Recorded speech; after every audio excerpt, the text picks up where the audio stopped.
not. Just have a look at the board and give me your opinion. What do you think of this board? Is it well organized one or not? What do you think, Mr. Islam? I don't get anything from this board. I can't understand what is the main point of this lesson. What is he's going to do? I think it is very messy. Oh, so this is a messy board. Why do you think so? What's your own point of view? Why do you say it is a messy board? On the left corner, there is answers. Answers for what? I don't know. Yes. Okay. There is in the middle of the board, there is an arrow for the Yeah. right. I don't know where it is referred to. Yeah. And many things. I don't get it. Yeah. So it is a messy board. Yeah. A student can model on, they do not know what is the main point on the board, how do they start, what is the beginning of the lesson and what is the end.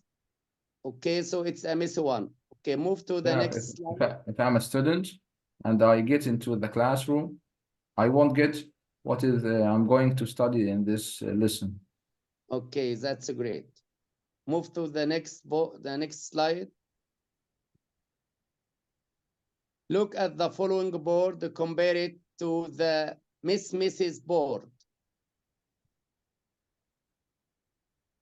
What do you think of this board?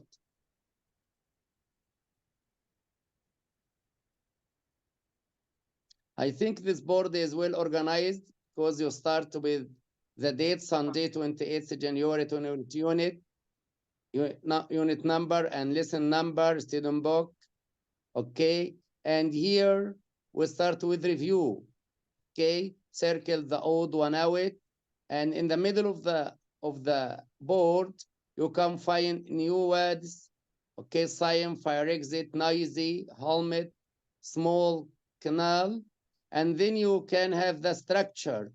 And at the top of the board, you can find that the objectives of the lesson. Today we will learn, and it is in a very clear place for all the students to be able to see well.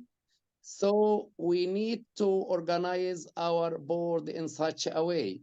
You need to divide your board into different sections, maybe 3 or 4, and it's very important to leave an empty area for your student to be, and for you to write what you want to add during the lesson. And in the middle of the board, you need to put the most important point in your lesson, whether they are a vocab or structure. And I advise you not to remove them from the very beginning of the lesson till the end.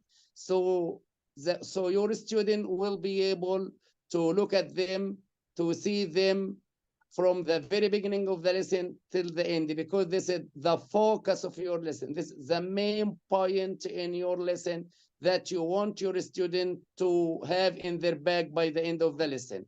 So it's a must to divide your board into different sections, maybe 3 or 4. And don't forget to leave an empty space for you and your student to write by the end of the lesson or during the lesson. Okay, let's move to the next slide. Tips for board organization. Write neatly and clearly.